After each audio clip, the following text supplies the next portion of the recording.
Hello YouTubers, Roman Jr. here, and in today's video I'm going to be showcasing the 4 new weapon variants for the level 10 weapons. They have now made them available to everybody in the CTE instead of having to do the assignments. They basically made all of the weapons available in the CTE without having to grind to unlock them or use war bonds or whatnot. So even the legendary weapons that came out with the new DLC, as well as all the melee weapons, are unlocked. So if you guys want to go try that, please feel free to do so. They're available in there so you can go and have fun. So yesterday I made a video announcing the 4 new variants that we're getting.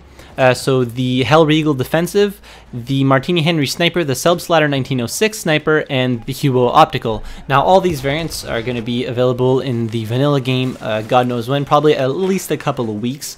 But we wanted to try them, so DICE listened to us and, like I said, made them available for everybody. So you're going to see the footage in the background, and I'm just going to talk about each one and a little bit how they perform and what I think about them, and if they're actually an improvement upon the first version. Of course, they just have different properties. Well, not really different properties, but they have some things that are better and some things that are slightly worse than the original version. And I talked about what the assignment requirements are in the other video that I made yesterday. There will be a card for that up in the top right corner. So the first weapon I'm going to be talking about is the Regal 1915 defensive.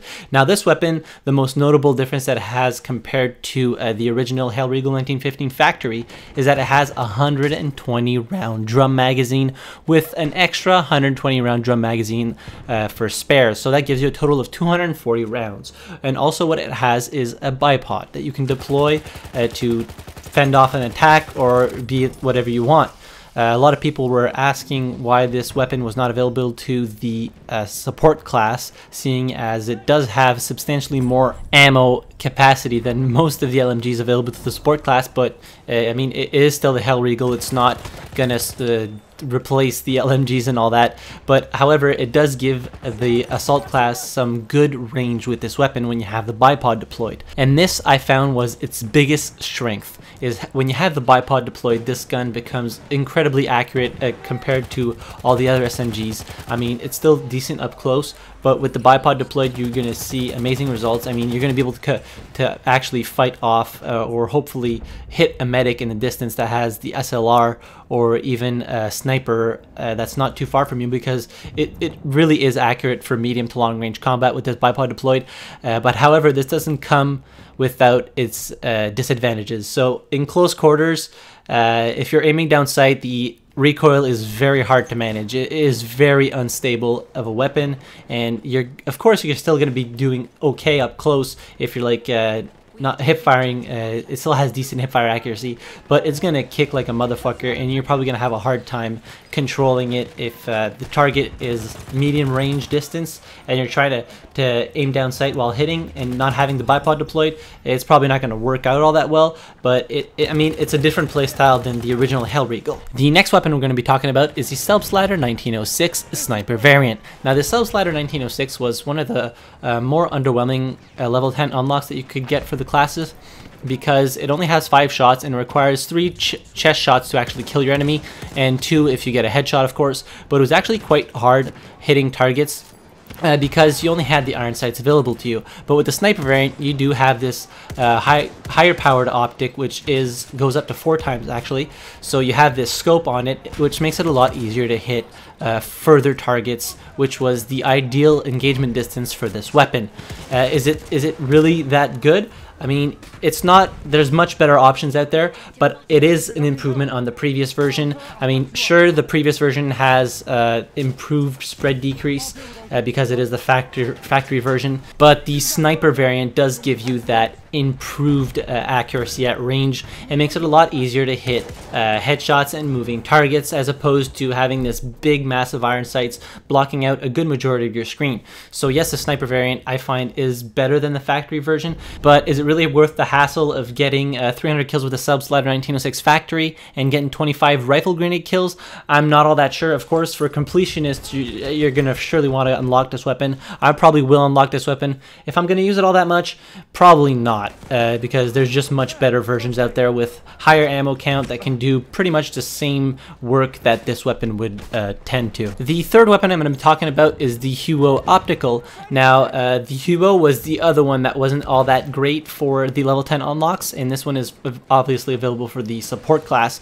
It was incredibly accurate at medium to long range combat, but it was only effective if you were pretty much standing still or moving very slightly. So the improvement on the Hewo Optical is you now have a nice optic to go with it, which is a slight improvement on the original Hewo, because the iron sights were all that great, and iron sights in general aren't all that great. So that's a plus, and you also get a foregrip. So that's really good for closer range combat. It's going to make it even better at shooting while moving and hip fire accuracy. So with this version of the weapon, it's going to be a lot easier to actually fight in close range combat as opposed to the other Hewo, which obviously had much better medium to long range capabilities, but you had to stand still, so it made you a really easy target. Again, I don't feel as though it's worth the grind to unlock it. I feel as though there's much better options out there for LMGs for the support. However, I probably still will unlock this weapon, as I do like to have everything in the game. Probably just going to take me a little bit more time because I'm not much of a fan of the Hewo in the first place. The fourth and final weapon I'm going to be talking about and showcasing to you guys is the Martini Henry Sniper. Now, this is the one I was most looking forward to because, as you all know, the Martini Henry is my favorite gun in the game due to its uniqueness, its one-shot capabilities, and just it feeling so satisfying killing people with this weapon. Now, the Martini Henry Sniper has a high-powered optic, so 5 times and up. So this does give you a scope glint. And of course, DICE probably gave it the higher powered optic out of the optics it was available for.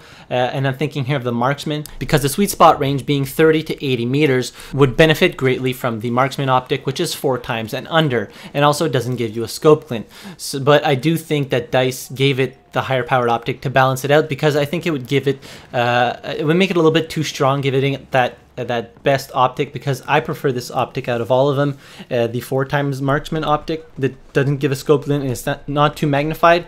This is my favorite optic for sniper rifles, and I think the Martini Henry would be a little bit too powerful with this one, so that's why they went with the higher powered optic, so making it a little bit more difficult to kill those longer range targets, of course, especially seeing as the Martini Henry has that very slow bullet velocity, but it does feel really good killing people at range, and having that pinpoint accuracy with the longer range optic and the nice crosshair as opposed to the iron sights. And on top of that, you also get a bipod which can be deployed. Now, is it an improvement on the original Martini Henry?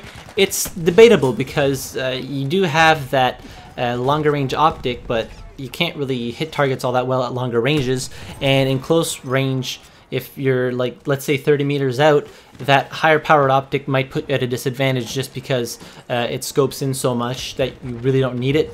And on the other hand, the iron sights of the original Martini Henry aren't all that great for medium to long range combat, so it's kind of a which would you prefer, having the longer range capabilities or just keeping that close range effectiveness with the Martini Henry? I mean, after all, it is a skill cannon and it requires a good amount of accuracy to actually use and pull shots off with this weapon, so it's a trade-off. I mean, either or.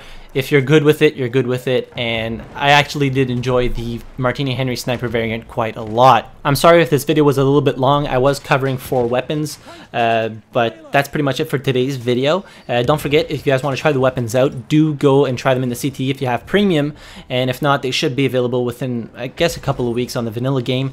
And if you did try the weapons, leave a comment down below telling me if you enjoyed them, which one you liked the best, if you really feel as though they're worth unlocking. And while you're down there, be sure to hit the like button if you liked the video, the dislike button if you didn't, subscribe to my channel for more videos like this one, and as always, thank you very much for watching. I really appreciate it, and I'll see you guys in the next video. Have a good one.